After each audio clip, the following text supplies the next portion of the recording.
Yeah. Congrats on the film. I saw it South by.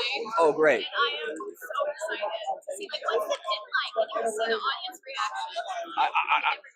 When you're inside a slasher movie, this is what you're hoping for. You're hoping to see it with audiences in theaters. There's a lot of practical effects that leads to like real visceral reactions. Like we only get one take and you don't know how big that blood splatter is going to be. So it's just like coming at you. And I think that translates very much into seeing it with live audiences in that kind of visceral experience. So I'm so thrilled that it's going to be in theaters everywhere and that we're getting to see it again today. I saw it at South by Southwest for the first time and the audience was losing their minds. So like that's all you want from a theatrical experience. You want it to be visceral and vital. How was that seeing it for the first time at South by? Like you said, like you don't get to see everything when you're filming. Yeah. Was there, if you don't mind any spoilers, was there like any specific part where like after you saw it in the finished format, you're like, wow, this is so good? I mean, yeah, like I think there's something scarier about. Eli talks a lot about cornfields being like there's like nowhere to hide in a big open space. It's different than a tidy closed space, which is also scary, like Saw and what have you. But like, there's nowhere to run. It's flat as far as you can see, but also there's this camouflage element. And so seeing the vastness of these cornfields on screen, immediately it's like the ocean. It's like Jaws coming out of the ocean. Like you're just like, oh, like it could be like turn around. Like it could be anywhere, man. So you're constantly on the edge of your seat, waiting for Frendo to appear all throughout the movie. Oh yeah, no, and it's like I grew up in the Midwest, so I grew up near like cornfields. Amazing. And, like we used to have cornfields across my house, and I was be like every time we go up, I'm like, oh my god, it's children corn time. Yes. So it's like you get that with this. I'm like, I really love, especially the barn scene. I'm like, I really felt like yes. on, and like the atmosphere was just so good. Yes. Everything was on the way, and it's lots of the best parts. I agree. It's so scary. Like you go from all that vastness, like the scariness of open space, to extremely dilapidated closed space, and then it feels extra terrifying. Yeah, and it looks up in that moment too. It's like this film. One of the great things about this film is it has so much comedy, Mm-hmm. and along with like the horror. I feel like that's something that slashers do. Like, Yes. I love a good scary slasher, but I also love one that like makes you laugh. Yeah, because you want that balance of like a relief of tension from laughter and then a release of tension from the jump scares and from the blood and from all the rest of it. But you have to, one helps the other. So you know something's coming, you just don't know what, and it keeps you off balance throughout. Yeah, and it doesn't do like, I don't like jump scares, but I like that this film doesn't really rely on them, like especially when a lot of jump scares.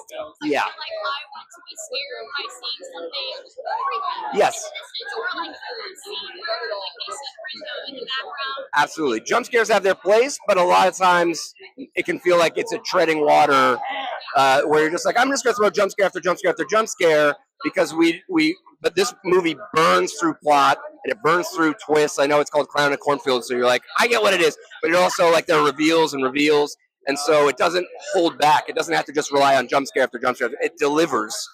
Like there's also jump scare, gore, jump scare, gore. Like it's a bunch of stuff. So good. Yeah. I love a good gory movie. Like yes, this is. I mean, what are we holding back for? Let's do it. We're already here. Let's have a blood cannon. Yeah. Let's paint the walls. What are we doing? We live once.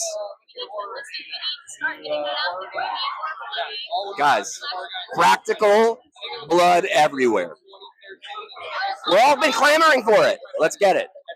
Well, do you think that you would survive in a slasher movie? Probably not. I mean, I don't know what makes me so special that I'm going to... no, not fat. I'm not athletically. I'm average across the board. I'm not loud. If anything, like a lot of people get killed in slasher movies, they're either assholes or they're promiscuous. I'm only one of those. I'm not going to say which one, but so I had a 50-50 shot. So I'm really excited to see what this crowd is going to be like. Like, what's it been like seeing the audience reaction to this? It's been so awesome to see audience reaction. Like, I didn't get a chance to test this with anybody other than my family. Okay. So when I finally saw it in the Paramount Theater at South by Southwest with like 1,200 people, that was the first time I'd seen it. And I would say the beats that I was trying to hit pretty much worked, and it was so fun to get that reaction. Great. Honestly, yeah, because it's like this film works so well in so many different ways. Like it's kind of like, I love a good slasher, but I love a good slasher with heart that's funny, that manages to do it well and doesn't rely on like, jump scares or anything like that. And this is one that's a bit like, you never really know what's going to happen. Like, obviously, it's Clown in a Cornfield. You get the title, but it's still unexpected. The twists that come with it. I mean, I like to set the bar very low and then try to air over it. My other films, there's something about a title that feels a little campy, and then you go see the film and it's a lot meatier than that. Yes. And I love being surprised. I think the surprise starts with the title here. Yeah. And then it's sort of all these different things at the same time. Like, to me, it's also this like love story that's totally surprising. Yes. That's inside of a really pretty grisly horror film. Yeah, and I love things like that. Like, I'm a huge horror fan. Like, I will watch any and all horror movies. So I'm like, I love getting to see like the heart, the love stories that are in it, and it works so well. And it's just like, it was definitely a trip to see it because I had no idea what to expect. Well, it's definitely a bold swing, right? Like, if it doesn't work, at least you go down in flames, like with the hardest swing you can. Yeah. So I just kind of like, I guess I take pretty big risks as a director, but I want to see somebody that takes a risk.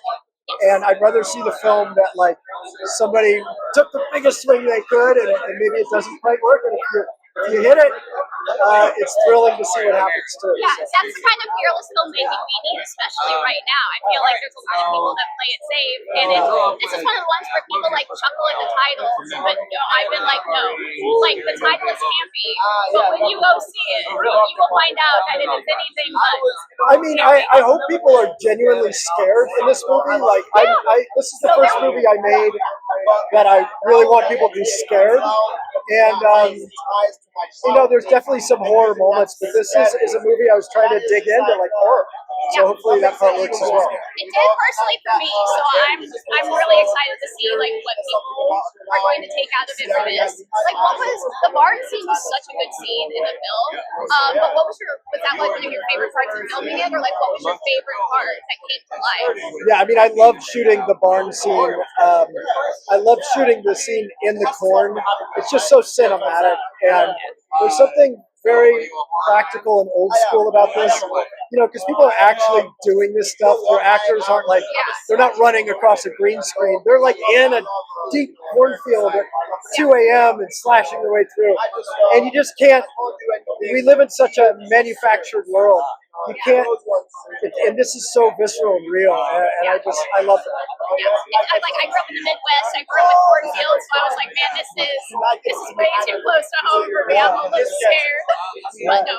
There's something about corn that when you're in it, it's like being in the ocean, right? You're in the ocean. You can't see very far in front of you, and you can rise above it, and then you get this beautiful like line of view. But down in it, you're in the darkness, and it's quite scary. And it works. So.